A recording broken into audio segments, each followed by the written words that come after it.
اطلاعات آ رہی ہے کہ ملاکن ڈویژن کے ٹیکس کا استثناء ختم کر دیا گیا ہے اور ملاکن ڈویژن کو انکم ٹیکس بھی ایکسٹینڈ کر دیا گیا ہے، سیلز ٹیکس آن گڈز بھی ایکسٹینڈ کر دیا گیا ہے، اور خیبر پختونخوا کی حکومت نے پچھلے سال سیلز ٹیکس آن سروسز بھی ایکسٹینڈ کیا تھا اور اس حوالے سے کلیکشنز بھی کی تھی۔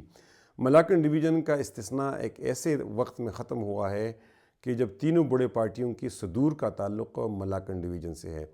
پی ٹی آئی کے جنید اکبر، مسلم لیگ نون کے امیر مقام اور پیپلز پارٹی کے محمد علی شاہ بچہ تینوں ملاکن ڈویژن سے تعلق رکھتے ہیں، اور ملاکن ڈویژن کے لوگوں نے 95% ووٹ پی ٹی آئی کو دیے ہے، کچھ نمائندگی مسلم لیگ نون کو بھی دی ہے۔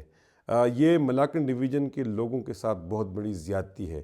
ایک ایسے تاریخی استثناء کو انہوں نے ختم کر دیا جو قائد اعظم رحمۃ اللہ علیہ نے 1947 میں دیا تھا، اور جب 500 پرنسلی اسٹیٹس کے اندر دیر سوات اور چترال کی ریاستوں نے اپنی مرضی کے ساتھ پاکستان کے ساتھ الحاق کیا تھا اور پاکستان نے ان کو ٹیکسس میں استثناء اور چھوٹ دیا ہوا تھا، اور 1960s میں مرجر کے بعد بھی پاکستان کے مسلسل حکومتوں نے مسلسل ملاکن ڈویژن کو استثناء دیا۔ ہم ملاکن ڈویژن کے اندر ٹیکس سے استثناء کیوں چاہتے ہیں؟ ہمارا آرگومنٹ ہے کہ ملاکن ڈویژن ایک تاریخی حیثیت رکھتی ہے۔ ملاکن ڈویژن اولف کیرو نے اپنی کتاب دی پٹھان میں لکھا ہے کہ بنیر، سوات اور دیر نے مغلوں کو بھی ٹیکس نہیں دیا تھا اور انگریزوں کو بھی ٹیکس نہیں دیا تھا۔ ملاکن ڈویژن اس وقت پسماندہ ہے اور ملاکن ڈویژن کے اندر ملیٹنسی ہے۔ ملاکن ڈویژن کی خصوصی حیثیت تھی، یہ پرنسلی سٹیٹس تھی اور انہوں نے پاکستان کے اندر اپنے آزاد مرضی سے شمولیت کی، الحاق کی، اور یہ الحاق شدہ ریاستیں ہیں۔ واضح ہے کہ یہاں کوئی ریفرنڈم نہیں ہوا تھا یا کوئی ووٹ نہیں ہوا تھا، اس لیے ملاکن ڈویژن کے لوگ یہ مطالبہ کرتے ہیں اور بالکل برحق مطالبہ کرتے ہیں کہ ان کے ٹیکس کا استثناء اس وقت تک جاری رکھا جائے کہ جب تک ملاکن ڈویژن کی اقتصادی اور معاشی اور معاشرتی اعشاریہ بہتر نہ ہو، جب تک یہاں ایجوکیشن 100% نہ ہو، جب تک یہاں صحت کی سہولتیں نہ ہو، روڈز ٹھیک نہ ہو، یہاں پینے کے صاف پانی کا نظام درست نہ ہو۔ ریاستیں ٹیکس کیوں لیتی ہے؟ ریاستیں بنیادی طور پر ٹیکس ان سہولتوں کے بدلے لیتی ہے۔ ریاست سب سے پہلے سیکیورٹی اور امن دیتی ہے۔ ملاکن ڈویژن وہ خطہ ہے کہ جو مسلسل بدامنی کا شکار ہے اور ریاست اپنا ریٹ یہاں قائم نہیں کر سکی ہے۔ ریاستیں ٹیکس اس لیے لیتی ہے کہ لوگوں کو تعلیم دلائیں، ایجوکیشن دیں۔ واضح رہے کہ ملاکن ڈویژن کے اندر تعلیم کی شرح پوری پاکستان سے کم ہے، اور ملاکن ڈویژن کے اندر 10 لاکھ سے زیادہ بچے وہ اسکولوں سے محروم ہیں۔ وہ اس وجہ سے اسکول نہیں جا پا رہے ہیں کہ ان کے پڑوس میں اسکول نہیں ہے۔ ملاکن ڈویژن کی کوئی 60% کے قریب لوگ ایسے ہیں کہ جن کو پینے کا صاف پانی میسر نہیں ہے۔ ریاستی ٹیکس جو ہے وہ پینے کے صاف پانی کے لیے دیتی ہے۔ ریاستی ٹیکس اس لیے لیتی ہے کہ وہ ہر جگہ صحت کی سہولتیں فراہم کرے۔ ملاکن ڈویژن کے اندر کوالٹی ہاسپٹلز نہیں ہے، صحت کی سہولتیں نہیں ہیں، اور لوگ کہتے ہیں کہ ملاکن ڈویژن کے اندر کیا وہ خصوصیت رکھی گئی ہے کہ جس میں ان کو یہ استثناء دیا جائے۔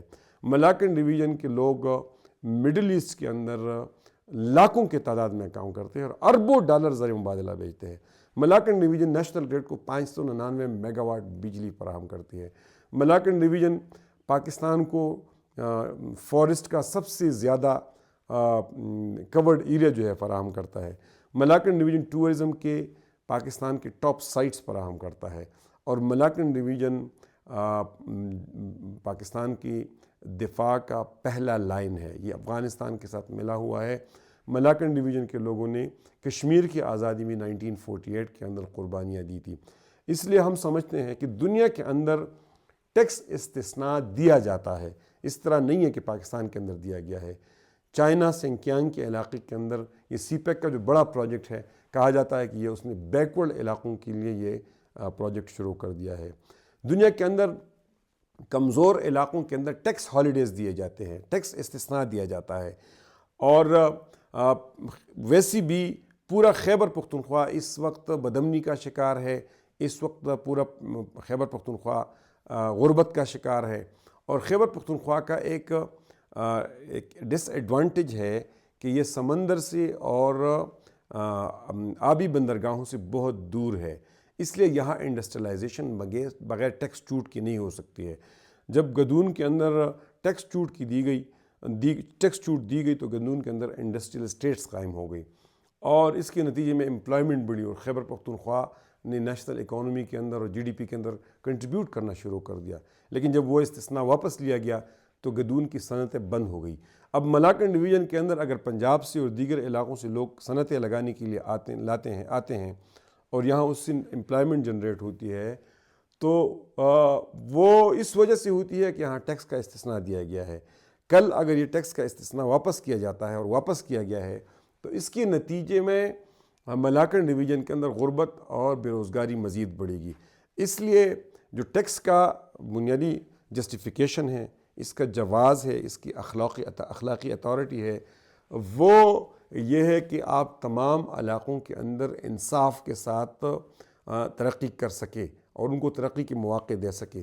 اس لیے جب تک آپ ملاکنڈ ڈویژن کو پاکستان کی دوسری اضلاع کے اٹپار نہیں لاتے، اس کی جو بیکورڈنس ہے، انفراسٹرکچر کے اندر بیکورڈنس ہے، تعلیم میں بیکورڈنس ہے، صحت کی سہولتوں کے اندر بیکورڈنس ہے، کارخانے نہیں ہے، جب تک یہ سب کچھ یہاں نہیں ہوتا ہے اس وقت تک ٹیکسیشن ایکسٹینڈ کرنا زیادتی ہے، اور ٹیکسیشن ایکسٹینشن بھی یہ پارلیمنٹ جو ہے اس وقت نہیں کر سکتی ہے، کیونکہ یہ ایک تاریخی استثناء ہے۔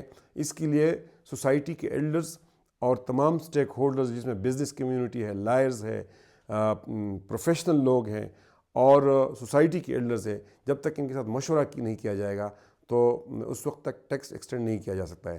جماعت اسلامی خیبر پختونخوا شمالی جو ملاکنڈ ڈویژن پہ مشتمل ہے، ہم آج انشاءاللہ تعالی رات کو اپنی ضلعی امراء کے ساتھ آن لائن میٹنگ کر رہے ہیں۔ ہم لائحہ عمل طے کریں گے اور اس لائحہ عمل کے نتیجے میں ہم اگلے اقدامات کا اعلان کریں گے۔ ہم بزنس کمیونٹی کے ساتھ مل کے ٹیکس کے نفاذ کو رجسٹ کریں گے انشاءاللہ۔